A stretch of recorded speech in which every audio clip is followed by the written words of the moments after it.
Olá, tudo bem? Então, agora vamos começar a falar um pouco sobre nosso trabalho final, que é intitulado Análise de Suscetibilidade e do Risco de Movimentos de Massa no município de São Sebastião. Eu sou discente da especialização de processamento na UFABC Paulista e me chamo Carlos José dos Santos Freitas e meu orientador é o Cristian Ricardo Ribeiro, ok? Então vamos lá. Nosso trabalho, como eu já falei, é intitulado trabalha um pouco sobre essas questões envolvendo a área de estudo e contextualização do trabalho. Né? A região de estudo existe muitos deslizamentos, representa um importante risco socioambiental. Né? Então, o município de São Sebastião, que fica no litoral paulista, ele possui relevo íngreme associado à Serra do Mar, claro, que é o relevo onde ele reside, e a região de fronte para o litoral apresenta chuvas intensas e ocupação humana ampliada e alta vulnerabilidade, né, que está associada à questão de risco e população ativa morando. E claro, as geotecnologias, veem como uma solução de auxiliar na identificação de áreas críticas e áreas de possíveis acontecimentos de movimentos de massa, entre outros aspectos. Maravilha? Objetivos. Né? O objetivo geral é analisar a suscetibilidade, né, e o risco aos movimentos de massa em São Sebastião, no município de São Sebastião. Claro, existem alguns objetivos específicos, que é gerar variáveis morfométricas, como a gente vai observar, identificar evidências de deslizamentos, a gente vai observar também imagens de satélite, buscar achar suscetibilidade e o risco, quais são as regiões de risco e suscetibilidade, e por fim buscar avaliar se de fato existem residências com exposição, né, ao risco. Beleza? Metodologia abordada. Claro, a gente utilizou dados de elevação baseado no FABDEM, que é um dado muito interessante, que tem uma resolução espacial boa comparada aos dados vigentes gratuitos. Né? Utilizamos imagens Cibers 4A para fazer uma análise de satélite óptico, né? E claro, um ambiente SIGS para fazer esse processamento, QGIS e ArcGIS. Variáveis analisadas foram declividade, psometria, SPI, que no caso é o potencial de fluxo, e também TWI, que é o potencial de umidade topográfica. E claro, buscamos integrar todos esses dados, declividade, psometria, SPI, TWI, com a questão da integração das residências, das áreas de residência. Né? Buscando compreender quais são as regiões, né? Se tiver uma maior declividade, se tiver uma maior altimetria, se tiver um maior potencial de fluxo, se tiver uma maior umidade topográfica, então, no caso, satura mais rápido. Né? Então isso começa a condicionar e a gerar riscos. Né? Maravilha? Então essa foi a nossa metodologia e tudo isso foi processado a partir de softwares SIGs de ArcGIS e QGIS. Perfeito? Primeiro resultado sobre declividade. Né? A gente buscou entender quais as regiões que tinham características de declividade. Então, o predomínio da área de estudo era em costas, né, íngremes na Serra do Mar, e a maioria dessas declividades estão próximas de áreas urbanas. Como a gente pode ver aí, ó, em rosa estão as áreas edificadas, né? Vou circular aqui, ó, vou circular de preto. Em rosas, áreas edificadas, né? Rosas, rosas, rosas. A gente consegue perceber que as áreas edificadas estão sempre em áreas mais planas, né? Em baixas planícies. E, e estão sempre próximas a áreas de alta declividade, que são essas áreas em amarelo. E, claro, forte relação com ocorrências, possivelmente, de movimentos de massa, como a gente vai ver posteriormente. Maravilha? Hipossometria. Né? A gente consegue observar que existem altitudes que variam do nível do mar até 1000 metros, então é uma região que tem uma hipossometria elevada. Né?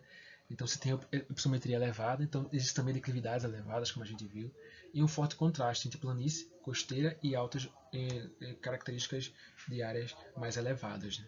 Relevo influencia a dinâmica do processo erosivo, então se tem um relevo alto, então, consequentemente, pela questão gravitacional, vai se ter mais ações erosivas. Maravilha?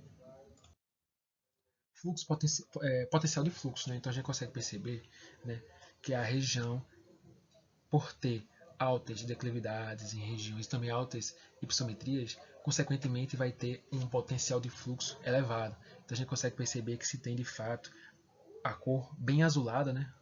Novamente de preta, bem azulado o relevo, né?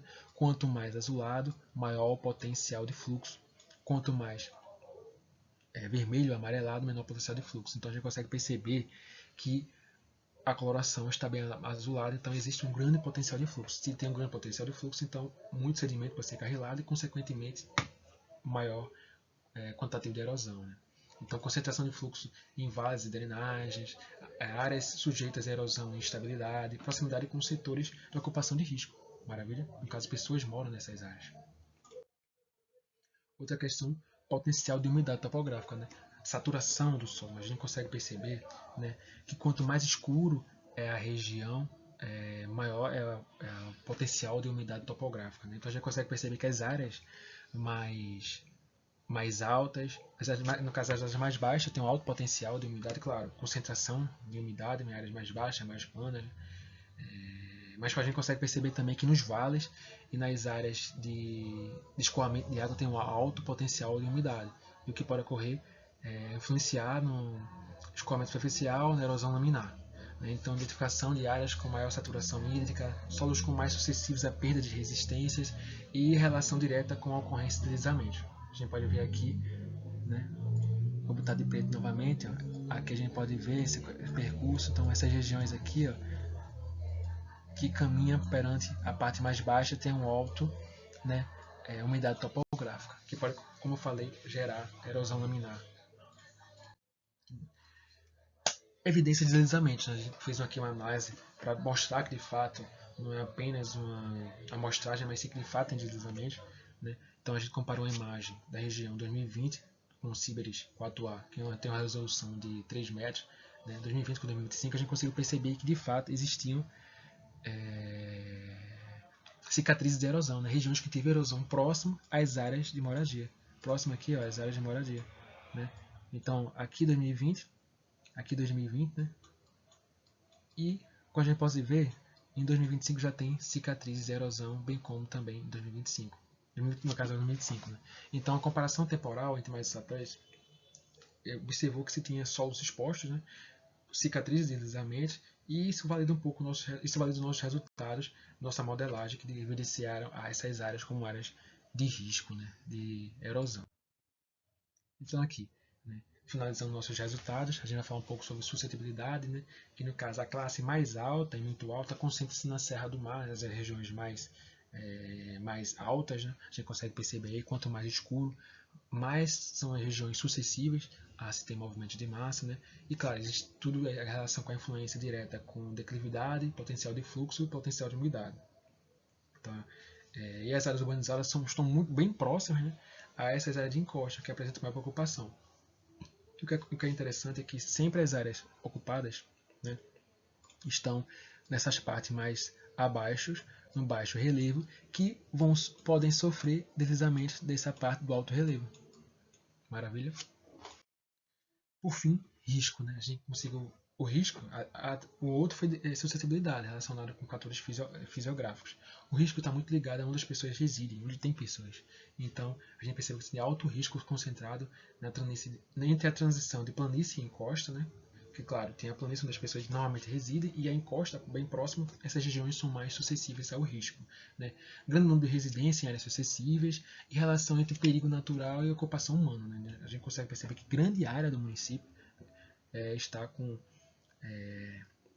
essa percepção de risco, com esse dado quantitativo de risco. Então, se há necessidade de compreensão, outros estudos mais profundos, e é isso, né? As conclusões é que o relevo exerceu um forte controle na suscetibilidade, né? A declividade, o fluxo de umidade foram condicionantes principais nesse processo de compreensão quais são as áreas suscetíveis e também de risco, né? E muitas moradias concentram-se em áreas de média a alta suscetibilidade, a gente pode ver aí na imagem. E o uso de SIG, assessoramento remoto, mostrou como eficiente para apoiar, né, essa gestão de risco. Maravilha? Então é isso, né? Agradecer, muito obrigado, né?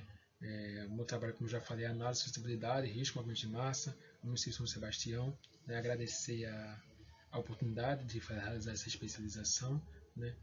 E agradecer também ao orientador, o Cristian Ricardo Ribeiro, por todo o apoio dentro desse processo. E é isso. Obrigado e